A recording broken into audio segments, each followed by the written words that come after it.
قرآن کی سب سے چھوٹی سورت الکوثر، اس کے پیچھے ایک ایسی کہانی ہے جو دل کو چھو لیتی ہے، جس میں گہرا دکھ بھی ہے اور بے پناہ امید بھی۔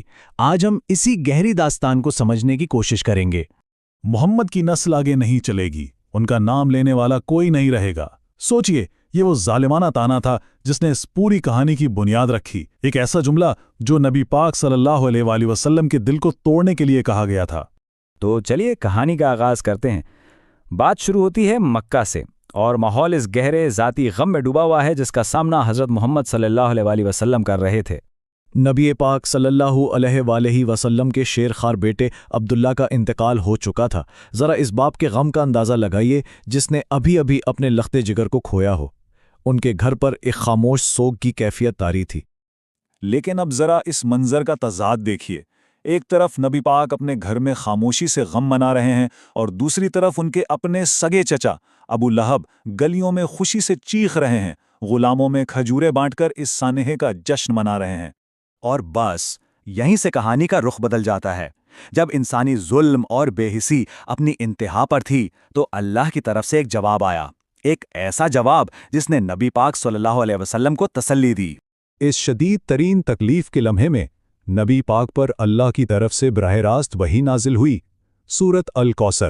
یہ صرف چند آیتیں نہیں تھیں، نہیں، یہ تو تسلی اور یقین دہانی کا ایک ذاتی تحفہ تھا جو خاص ان کے دل کو سکون دینے کے لیے بھیجا گیا تھا۔ تو آئیے اب اس خدائی تحفے کی تینوں آیات میں چھپے گہرے مطلب کو ایک ایک کر کے سمجھتے ہیں۔ پہلی آیت ہے انا اعطیناک الکوثر، یعنی بے شک ہم نے آپ کو کوثر عطا فرمائی۔ یہاں ایک بہت دلچسپ بات ہے، قرآن میں جب بھی لفظ انا استعمال ہوتا ہے نا تو اس کا مطلب ہوتا ہے کہ کسی بات پر بہت ہی زیادہ زور دیا جا رہا ہے۔ تو سوال یہ ہے کہ یہ کوثر آخر ہے کیا؟ اس کا ایک مطلب تو جنت کی ایک نہر ہے جس کا پانی شہد سے میٹھا اور دودھ سے زیادہ سفید ہے، لیکن اس کا ایک گہرا علامتی مطلب بھی ہے، اور وہ ہے خیر کثیر، یعنی بے شمار بے حساب بھلائی۔ اور یہ خیر کثیر کوئی ایک چیز نہیں تھی، اس میں جنت کی وہ نہر تو تھی ہی، لیکن ساتھ ہی ہمیشہ باقی رہنے والا قرآن بھی تھا، ایک ایسا لازوال نام جو ہمیشہ اللہ کے نام کے ساتھ لیا جائے گا۔ وہ بیٹیاں جن کے نام آج بھی دنیا بھر میں رکھے جاتے ہیں، اور وہ وفادار صحابہ جو ہر مشکل میں آپ کے ساتھ چٹان کی طرح کھڑے رہے، یہ سب کوثر تھا۔ اچھا، اتنا بڑا انعام ملنے کے بعد اب جواب میں کیا کرنے کو کہا گیا؟ دوسری آیت کہتی ہے فَصَلِّ لِرَبِّكَ وَانْحَرْ، یعنی پس اپنے رب کے لیے نماز پڑھیں اور قربانی کریں۔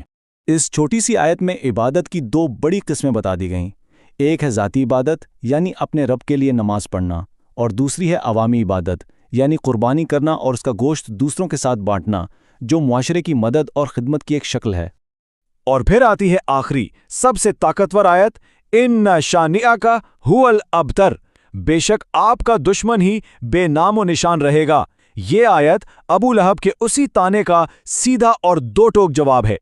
یہاں جو لفظ شانیہ کا استعمال ہوا ہے اس کا مطلب کوئی عام دشمنی نہیں ہے، یہ وہ شدید نفرت ہے جس میں انسان اپنی عقل، اپنی سمجھ اور بنیادی انسانیت تک کھو دیتا ہے۔ بالکل وہی کیفیت جس کا مظاہرہ ابو لہب نے ایک معصوم بچے کی موت پر جشن منا کر کیا تھا۔ یہاں یہ واضح کرنا ضروری ہے کہ جس ماخذ سے یہ تجزیہ لیا گیا ہے وہ اس آیت میں بیان کی گئی عقل سے عاری دشمنی اور اسرائیل کے موجودہ اقدامات کے درمیان ایک موازنہ کرتا ہے۔ یہ اس ماخذ کی اپنی تشریح ہے جو اس تصور کو آج کے دور میں دیکھتی ہے۔ تو اب دیکھتے ہیں کہ میراث یعنی لیگیسی کا اصل مطلب کیا ہے۔ تانا دینے والے کی نظر میں میراث کیا تھی اور اللہ کا وعدہ کیا تھا؟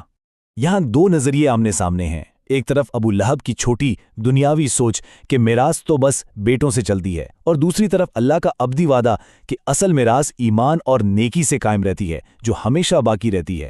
آج تاریخ خود گواہ ہے، جس نے نبی پاک کو بے نام و نشان کہا تھا اس کا اپنا نام ایک عبرت بن گیا، جبکہ نبی پاک کی میراث پوری دنیا میں زندہ و جاوید ہے۔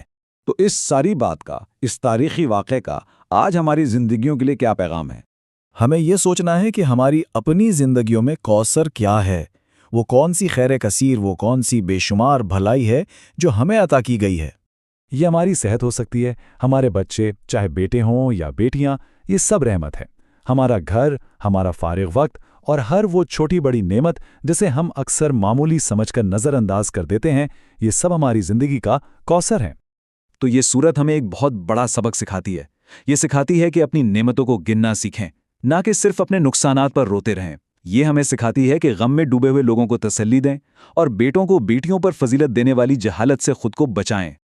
اور آخر میں یہ ایک سوال جو ہم سب کو اپنے آپ سے پوچھنا چاہیے، جب زندگی میں کوئی مشکل آتی ہے، کوئی نقصان ہوتا ہے، تو کیا ہماری توجہ اس چیز پر ہوتی ہے جو ہم سے چھن گئی، یا اس بے شمار بھلائی پر جو ہمیں اب بھی حاصل ہے؟